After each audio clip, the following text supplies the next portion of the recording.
mandroso any tokantranotsika tsirairay avy any amin'ny alalany ity fandarana santé hebdo ity miarahaba anareo izahay isany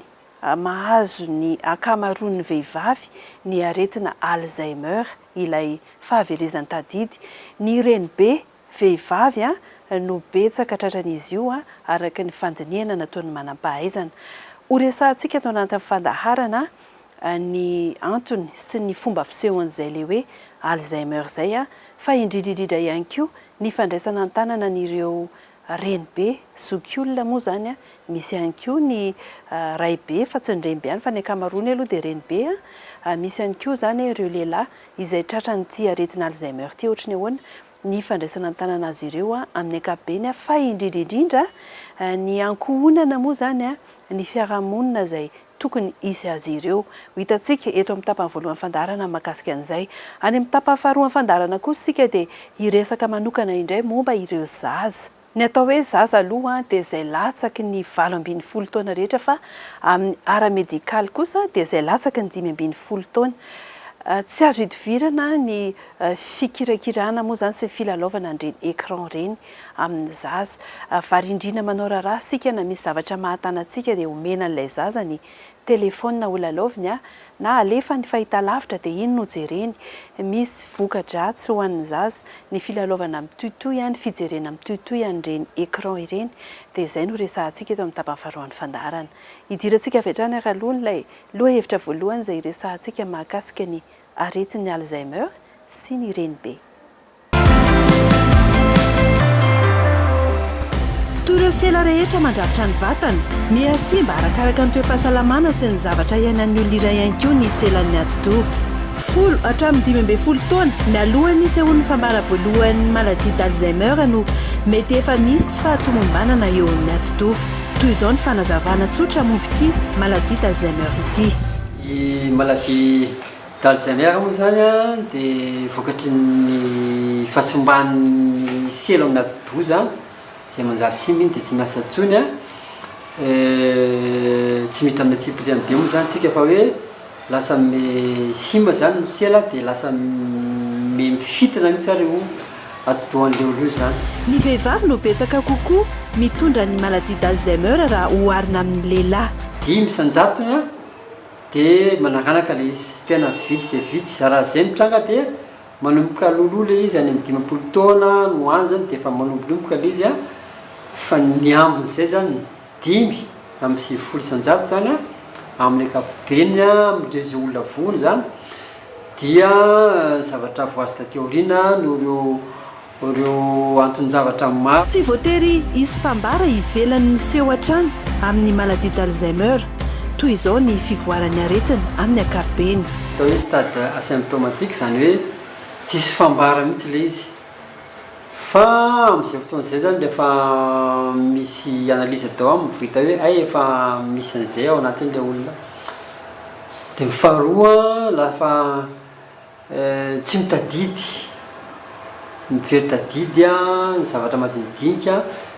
fa saingy miverimberina dia avy eo indray rehefa elaela dia lasa le fiainana andavanandro mihitsy zany lasa mikorotana na fomba fitenina raha ivoaka ny trano izy dia lasa miditra indray izy na ny zavatra teneny zany tsy fantatra tsony hoe aiza ny akanjoko nefany pataloha ny tiana alaina rehefa farany dia lasa na ny olona ohatrany tsy fantany tsony rehefa mandeha mivoaka izy dia izay ny tena olana tsy hitany tsony aiza lalana mody dia na ny resany tsy fantatra tezitra tapika zany izy akorotany daoliny vakiny ny vilia tezitra amin'ny olona izy tsy fandray aman'olona tsony izy fa ny zavatra tena mafimafy kokoa noho izay dia zao ohatra hoe bakiraro atsofony tapika any an-dakozia anaty vilany afo mamay be tapika io avereo farano dia eo fomba fiteny indray dia be dia be koa zany zavatra mikorotana fomba fiteny hiteny izy hoe andeha tsena dia tsy fantany hoe ahoana moa fitenan'le hoe andeha tsena dia na manolotra kory izy hoe ahoana ary moa zany ny fandraotana hoe loha tsy hainy tsony ahoana moa zany fandraotana loha tsy haintsony mamily fiara nefa zavatra efa fanaony zany de aveo izy a lasa tsy matadidy tsony na olona ary hoe iza manao ty nefa io a zanany any io nefa io a ola ohatrany fa iza manao teo iza manao ty efa ola ohatrany tsy tadidiny meme izy ifaly nefa ny olona gaka hoe inona mampime azy nefa ny olona tsy mahita hoe tsy tokony mezina le zavatra de misy ndre fotoana manao anletsina hoe dépression izy de misy koa zany fiatsika ataony nefa hoe sady ataony amitsisy dikany hoe mitokodina foana izy mitokodina foana izy a voainy foana varavarana de idiny de ndray izy mahatsarotry ny hoe maheno feo zany tsy fantany hoe feo iny zany de misy zavatra hitany nefa ny olona tsy mahita io dadato nefa tsy eo akory ankoatra ny fahanterana sy ny tarazo maro ireo antony mety hitondra amin'ity maladie d'Alzheimer ity fifohana sigara ny toka ny fanafody sasatsasany a ankoatra ny olona tsy de tsara torimaso reny zany de mety misy koa zany ny antony zavatra tsy tena betsaka loatra fa vitsivitsy ihany a ohatra hoe ny fisina tsy fetezana ala-pahasalamana ohatra hoe ny tsy fety ny favitsiny singa sasany ao anatin'ny rano loha zany ohatra koa ny dona mazony loha na ny olona hoe tsy milamotsaina amin'ny ankapobeny zany ny olona misy an'le hoe stress mandavataona tsy milamotsaina mitebitebofoana mandavataona zany zany de anisan'ny mahatonga le izy de misy zany ny ireo aretina mety mampanakaiky atsika an'izany ohatra zany ny aretin'ny lalan-drasy ny foa ny diabeta raha ohatra tsy milamina reo aretin'ireo a de mivoatra tsikelikely de mety mahatonga makany amin'le Alzheimer mavesatra ny fandraisana ny tanana ireo olona tratrany aretina Alzheimer araka izany ny fanafody sy ny fitsaboana eo ihany fa ny lafiny sosialy sy ny fiainana andavanandro ny tena olana ho an'ireo fianakaviana sy fiarahamonina amin'ny ankapobeny matetika moa zany de zava-misy mihitsy hoe manelingelina an'ilay fianakaviana noho ny tsy fahalalany an'ilay aretina sy tsy fahaizany mbola tsy fahaizany mitaizana ilay marary de matetika idina ao trano ohatra ilay marary tsy misy olona tsy misy mpitaiza tsy misy mpikarakara de zay atao hoe soritra aretina vitsivitsy zay moa raha ohatra zany tsy raisina ny tanana de mety hitotongana aingana be ny toe-pahasalaman'ilay zokiolona rindrindra raha hoe idina ao an-trano izy 13 taona nandraisana ny tanana ireo zokiolona tratrany aretina Alzheimer Ramatora Soandriamaro Yolande filompanorona ny fikambanana Masoandro Mody ary mbola manohy izany asany izany mandraka kehitriny zay de manana teny filamatra manao hoe miaraka tsy mifanary a tsabo tsy mamoy fo rehefa tonga amin'le farany zay mantsy nday ohatra ny tady amin'ny fo zany satria io aretina io de ohatra ny men'ny olona anarana hoe aretina mampateza zay aretina mampateza zay ny dikan'izay a ny vesatra rehetrarehetra eo fitsaboana an'le marary de aty aminao avany akaiky indrindra zany hoe misolo tena sy misolo toerana azy amin'izay rehetrarehetra tiany atao ianao amin'izay tian'le avanao rehetra atao noho izany de mavesatra mihitsy ny lisy satria tsy ampy anao tsony zany 420 ora zany ny andro anankiray de zay zany mba hoe antsoavo apetrako amin'ny fianakaviana samy mpiarabelona rehetrarehetra mba hijery sy hitsinjo an'ireo fianakaviana rehetrarehetra ary tsokivy zay no maheto amin'ny fikambanana izy teo hiary izaran'izay vesatra zay amin'ireo fianakaviana fifandraisana fifanakalozana fifaneraserana fanehoana fitiavana fizarana fihetsepo ireo no isan'ny takin'ny andavanandro mpiainan'ireo zokiolona tratrany aretina Alzheimer ireo marary ireo zany a rehefa raisinato de manana sehatra fa ny velatra amin'ny maha-olombelona satria anisan'ny fijery ny fikambanana dia ny hoe tsy tokony soritana amin'ny aretina akory ny olombelona iray fa manana zo feno anoho ny fiainany amin'ny maha-olona azy izany dia ao anatin'ny fiarahamonina atao hoe mampiaty dia sahanina manokana ny zokiolona tsirairay arak'izay azo atao zany a iainona izay momba azy ny fiainany taloha ny olana sedray ny fanakaviana ankehitriny ary ezahana arak'izay ny fandraisana tanana isan'andro mitahaka izany a olona mikarakara manokana maromaro eo ihany koa ny fandraisana tanana ny sakafo goûter ny zava-pisotro ny sakafo atoandro feno sady ara-pahasalamana ary indrindra hoe manaraka ihany koa izay fitakian'ny fahasalamana ilay marary misy ao ny diabetika misy ao ny be tosi-dra ka tsy maintsy arakarak'izay tsirairay zany no anaovana ny sakafon'ireo zokiolona ireo. Marefo sy saropady ireo zokiolona tratrany aretina Alzheimer. Ankoatra ny fitsaboana ara-medikaly manana anjara toerana lehibe ny fitsaboana ara-pihetsepo sy ny tontolo rehetra manodidina izany. Izany rehetrarehetra izany dia midika fandaniana maro ny fikambanana efa tsy manana hoe fidiram-bola maharitra akory fa misy ireo manampy fa kosa tsy ampy amin'ireo zokiolona izay maro moa ny tonga eo ihany koa nefa ny enti-manana ahafahana mandroso amin'ny fanorenana n'ilay ivitoerana eny akady efajoro Atsimondrano satria io dia efa tetika asa efatra ny ela tany fikambanana manokana mihitsy moa izy io ary ahafahana mandray zokiolona mihoatra kokoa noho ny fahateren'ny toerana eto amin'ity misy antsika eto fianomanana Mazoarivo ity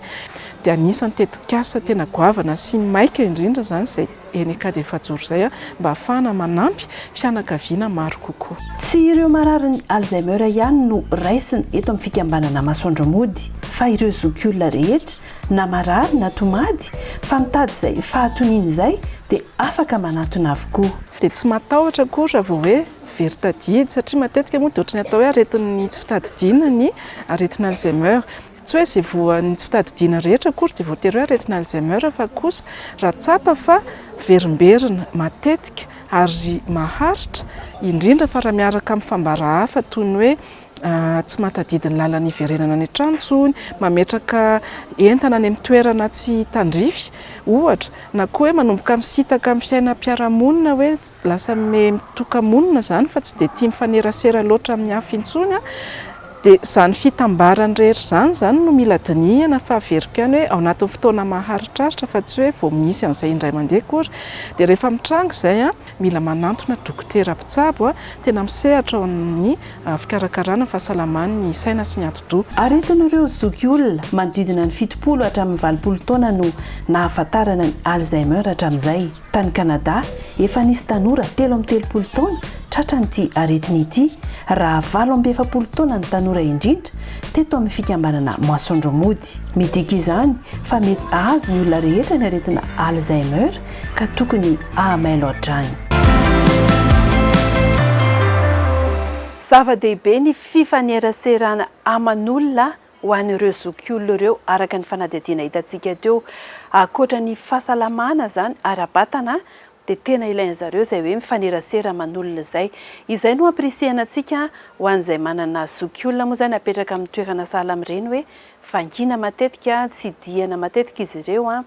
tiany kokoa zany manokana fotoana iarahana amin'izy ireo manao kilalao miresadresaka eny fa na dia eo akaikiny eo fotsiny aza dia zava-dehibe zany. Izay ny tombony zany amin'ny fiarahana ao anatin'ireny fikambanana ireny moa zany misy tamin'ireo zokiolona ireo zao nahandro alahady izay tsy isokafan'ny toerana aza dia te hanantony eny foana teo eny foana satria malahelo an'izay le hoe fifampikasoana sy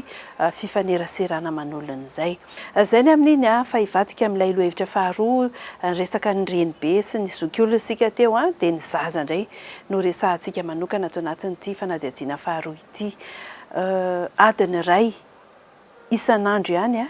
raha be indrindra ny tokony fotoana ilalaovan'ireo zanantsika andreny écran na hoe hijereny zanantsika andreny fahitalavitra ireny zany. Adiny iray tsy voatery mitohiko io fa adiny iray mizarazara ohatra fefakadiny maraina 30 minitra ny atoandro fefakadiny iray ny hariva ohatra ianareo mahita azy io fa raha atambatra zany dia adiny iray ny be indrindra arahoaran'ny fanazavana hoentiny manampahaizana.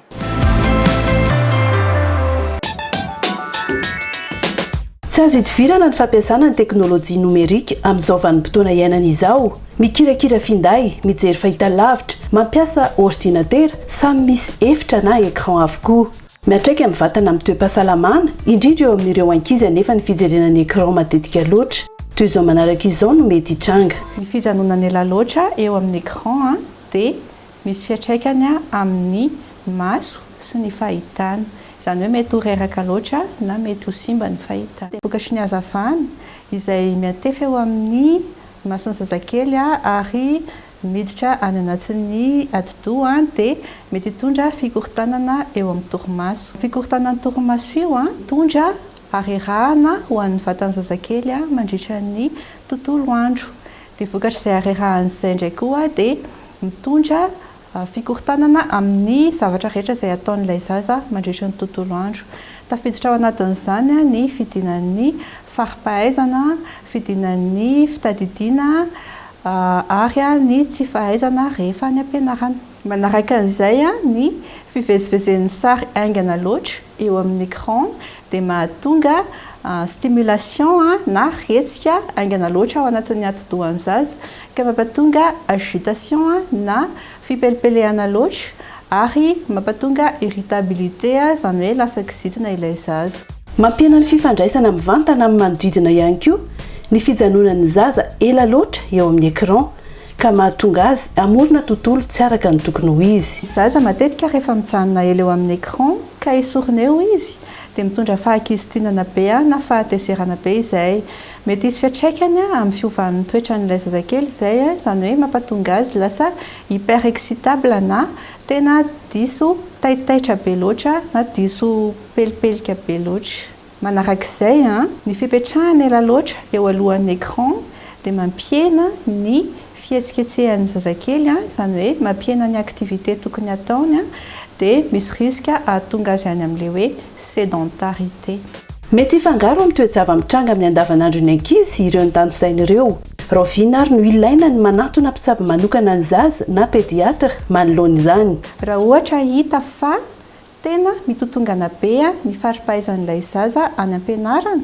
izany hoe lasa sady na manoratra ary tsy hainy raha ohatra izy asaina mitadidy zavatra anankiray ka afaka 3 minitra dia efa tsisy tadidiny intsony ilay zavatra ny anarany teo aloha teo dia tsy mifantoka mihitsy ilay zaza. Izany hoe raha ohatra zavatra mila fifatohana ilay asaina ataony dia tsy todiny hatramin'ny farany mihitsy iny zavatra anankiray iny fa na izy mitady zavatra fahatao na izy mipelipelika fotsiny dia tsisy zavatra vitany. Izay ilay antsoina hoe trouble de concentration. Ankoatran'izay dia misy ihany koa ny atao hoe trouble de l'attention. Samy hafa ny trouble de l'attention sy ny trouble de la concentration. Raha ohatra izao misy zaza anankiray ka mipetraka eo izy ohatra antsoinao sady tsy mitodika izy tsy mirahara izy fa ny zavatra ataony ihany no ataony izany hoe manao trouble na attention izy zany. Hafa le fifatohana dia hafa le tsy mirahara.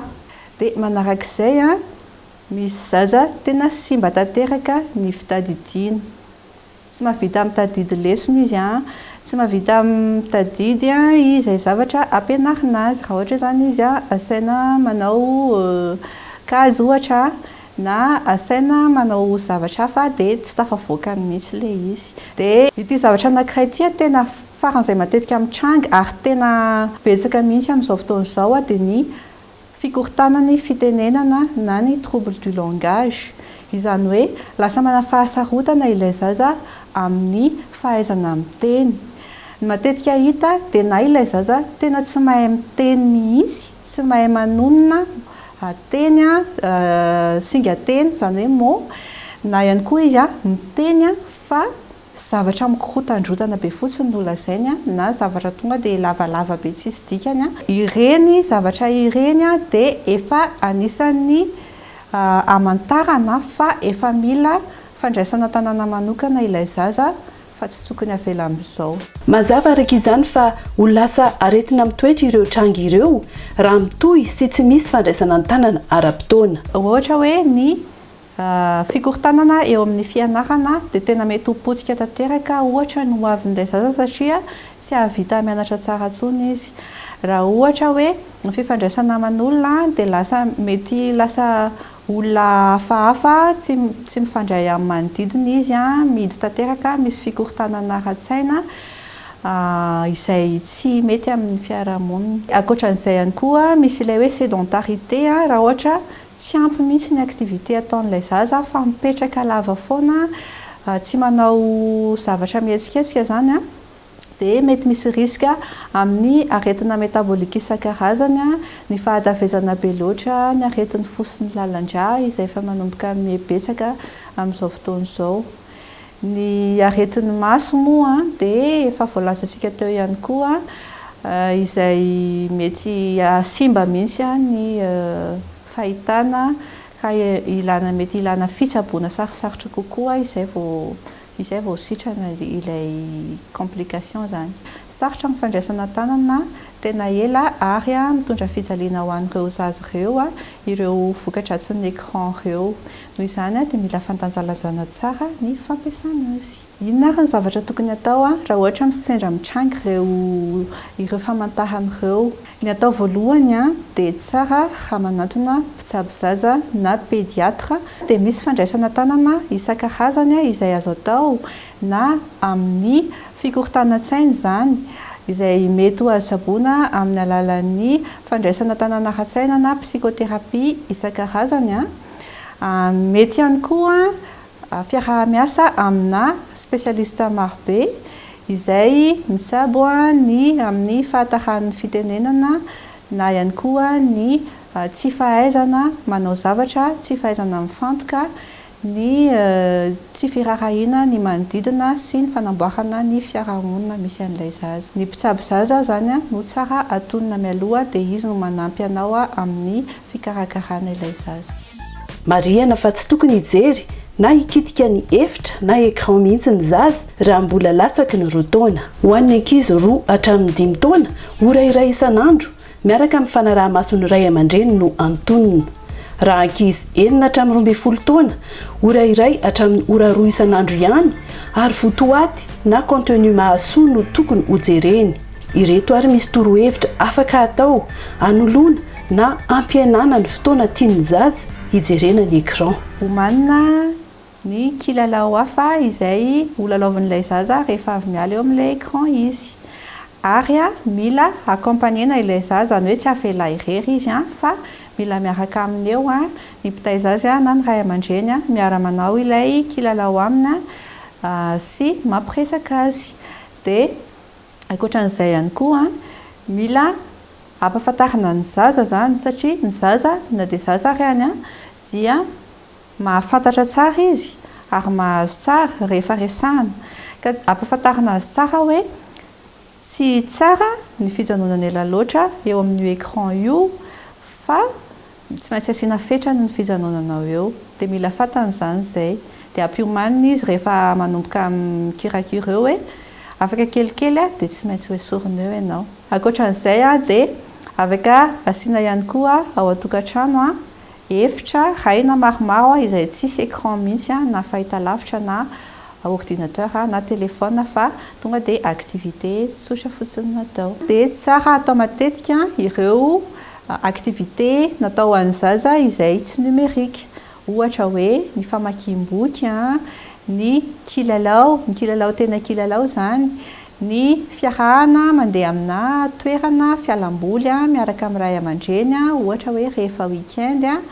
dia miaraka ny fianakaviana. Sampana manokana andraisana an-tanana ny fahasalaman'ny zaza vao teraka hatramin'ny 15 taona ny pédiatrie. Zaro-bady ny zaza indrindra izy mbola latsaka ny 5 taona ka mila fanaraha-maso manokana na ny fitombony ara-batana na ny fitombony ara-tsaina. Ny fitombony ara-batana ilay atao hoe développement staturo-pondéral izay misy ny fitombony ny habeny, ny halavany, lohany sy ny vatany amin'ny ankapobeny. Dia iny no tena mahazava-dehibe indrindra ny fanaraha-maso izay ataon'ny mpitsabo zaza mandritra ny taona voalohany amin'ny fiainan'ilay zazakely indrindra. Ny fanaraha-maso an'io fitombony io izay ataon'ny pédiatre dia manomboka amin'ny fahaterahan'ilay zaza. Manaraka an'izay eo amin'ny herinandro taoriana aterahan'ilay zaza eo dia avy eo rehefa feno 2 volana ilay zaza dia avy eo isam-bolana mandra-pahatonga ny faha-enimbolana dia manomboka eo amin'ny faha-enimbolana indray no hitan'ilay mpitsabo zaza hoe atao isaky ny afrina indray isaky ny 2 volana sa isaky ny 3 volana ny fanaraha-maso ny fitombony zaza io. Dia eo amin'ny andaniny indray misy ny développement psychomoteur izany hoe ny fitombony ara-tsaina. Misy famantarana ihany izay azon'ny ray aman-dreny jerena sy arahana maso amin'ny zaza. Ohatra hoe raha ohatra feno 2 volana ny zazakely dia tokony efa miarina ny lohany. Raha ohatra izy feno 3 volana dia efa mahay mitsika, 4 bolana tokony mahay miome, 9 bolana izy manomboka manarinarina ny lamosiny, eo amin'ny entre ny 12 volana ka hatramin'ny 12 volana eo izy manomboka manasotratsotra ny tongony sy manankianka. Fa izany hoe izany moa tsy dia tena misy hoe fixe be hoe tsy maintsy eto fa arakaraka ny fitombon'ilay zaza sy ny tontolo misy azy ihany. Toy izay ihany koa ny firesahana, efa misy famantarana izay hoe hatreto amin'ity fetry ity efa tena tara kosa raha ohatra ilay zaza mbola tsy mahay miteny zavatra toy izao na toy izao. Arena ny zanaka, sarobidy loatra ho azy ireny ny fahasalamana. Ny zoky olona sy ny aretina Alzheimer ary ny zaza sy ny fivoaran'ny teknôlôjia amin'ny fikirakirana ny écran, izay no aloha-hevitra noentina tato anatin'ny fandarana androany. Aza misalasala ianareo raha misy fantaniana manitikitika manodidina andreo aloha-hevitra anankiroa ireo. Aza misalasala ihany koa raha misy fantaniana manitikitika mahakasika izay aloha-hevitra rehetra efa nentina tato anatin'ny fandarana. Amin'ny hery toy izao indray ary ny fotoanantsika manaraka, mankasitraka anao miaraka aminay hatramin'ny farany. Veloma mandra-pionary.